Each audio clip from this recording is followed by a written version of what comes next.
The long-awaited first trailer for Mega Man 11 just came out and it's looking pretty good. But being the first game without the involvement of series co-creator Keiji Inafune, there is the possibility of the game not having the same heart and soul anymore, according to this creepy man I talked to at Circuit City earlier today. But the Mega Man series is better off without Inafune anyway, and I'll tell you why. But before I do, why not go ahead and press that subscribe button if you're a mega badass? Or, you know, just a human being, really. Anyway, let's begin!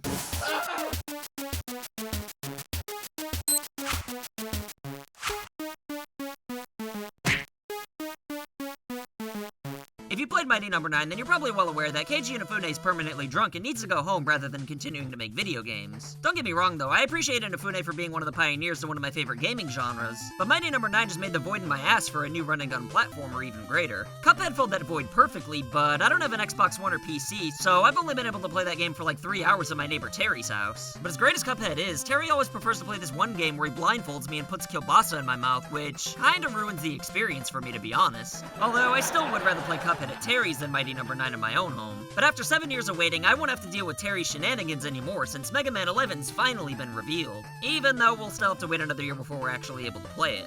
The 8-year gap between Mega Man games doesn't bother me one bit though, since it shows Capcom cares enough to make sure the game ends up being good rather than solely looking at it as a way to make money. Besides, Resident Evil 7 was badass, and Capcom seems to have went back to the drawing board with the intent of returning to their roots of being a reputable game developer after years of inching closer and closer to butthole status like Konami. The Mega Man 11 trailer itself's only a minute long and doesn't reveal much, but from what everything I can see, it looks pretty promising. And although I loved Mega Man 9 and 10's return to 8-bit graphics, I'm not opposed to a new art direction. I thought it was awesome when Capcom returned to the 8-bit style before, but now there's way too many developers doing the exact same thing, trying to play it off as nostalgic, but it's really just lazy most of the time. In my opinion, Sonic Mania and Mega Man's 9 and 10 get the pass for returning to their original graphical styles because there's actual nostalgia to be had. Also, Shovel Knight gets the pass because it's Shovel Knight, and there's probably 1 or 2 more good examples that I'm forgetting, but I think developers should give retro graphics a rest for a while and try to create unique styles instead. And even though I personally wouldn't have minded if Mega Man remained 8-bit, I totally see why Capcom would try something new. It helps drive the point home that this isn't just another Mega Man game. The new 2.5D style isn't mind-blowing, but it looks nice, and graphics have never been what the series is about in the first place anyway. I just wish they left Mega Man's voice out of the gameplay unless they plan to record like 100 different samples, but that doesn't seem to be the case with the trailer playing the same grunt after every charge shot.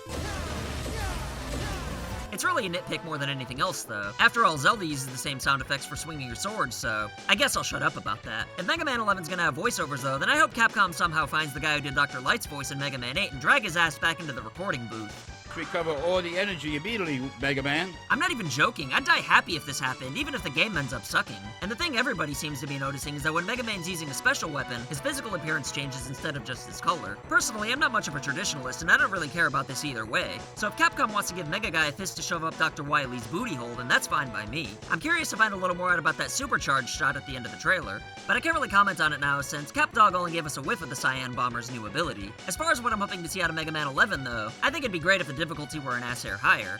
I understand Cuphead being hand-drawn probably had a lot to do with why the game was harder than my dad watching Sailor Moon. But either way, difficulty is what made that game feel so rewarding, and while Mega Man games have always been challenging, they're all very doable thanks to E-Tanks and bosses having weaknesses. If you're playing a Mega Man game, you know what the deal is, and nobody minded Cuphead being ruthless, so why not challenge us a little more, Capcom? Just as long as the challenge isn't due to cheap bullshit you'd never have time to react to on your first playthrough, fans will welcome the increased difficulty. Plus, you could have an easy mode so people new to the series could have fun too. And speaking of Cuphead's hand-drawn art style, everyone's claiming Mega Man 11's hand-drawn, which would explain the long development time, but I've gotta be honest, the trailer looked 2.5D to me. Like I said earlier, the graphics look fine, but I really just can't tell it's hand-drawn. But then again, I'm just some goofy asswagon on the internet with a small peepee, so what do I know? And the music sounded great too, although I'm hoping the rest of the soundtrack has some songs that are a little more fast-paced. Not every song needs to be fast-paced, but I'm just hoping we get some themes that are a little more along the lines of Magnet Man, Tornado Man, and Bible Man. But if Mega Man 11's music sounds like what we heard in the trailer, then I'll be a happy guy regardless. I'm just super psyched not only that Mega Man 11's finally happening, but that the Legacy collections are also coming to the Switch in 2018, plus all the Mega Man X games are being brought to modern consoles as well. I'm hoping the X series is going to be released in some kind of collection so we can get challenges and things of that nature. And if Capcom really wants to go the extra mile, then including the Mega Man X remake from the PSP would be awesome. Even though I know that won't happen with the PSP remake of Mega Man 1 not being included in the previous Legacy collections, nor were the Wily Wars or Street Fighter X Mega Man, which I still haven't been able to play. If I could be even more of an entitled brat for a moment, I'm hoping we also get the Disney Afternoon collection on the Switch as well. And I'm excited for these games coming to the Switch not because I'm a Nintendo fan, man, but because graphics really don't matter for retro games anyway, so it'd just be better to have the option of being able to bring these with me wherever I go. And there's one last thing I gotta get off my ass. I've got something to say to Capcom, because surely they're listening entertaining, seeing as how this video is about them. But seeing as how you're making Mega Man 11 and re-releasing the X series in the same year, then why don't you just go right ahead and make a new Mega Man X game altogether while you're at it? I mean, a 14-year wait's long enough, isn't it? Capcom, if you comply to my demands, then you'll make fans happy worldwide, and to sweeten the pot, I'll set any 2 Capcom employees up on a date with my sister as an extra incentive. So make it happen. Anyway, what do you guys and gals think about Capcom finally getting the ball rolling again with Mega Man since Inafune's departure? Are you happy, or are you mad about the fact that Mega Man Legends 3 is long gone? Let me know in the comments section down below, and as always, I'll pin whatever I find most entertaining. Don't forget to like and share this video if you want to help this channel grow, and if you're tough enough to watch more content from this channel, then go right ahead and press the subscribe button. It'll sure make my dad proud of me. This is Cameron at Review Tech Uganda signing out. Have a good one. So I want to say thank you to your loyalty, thank you for your support.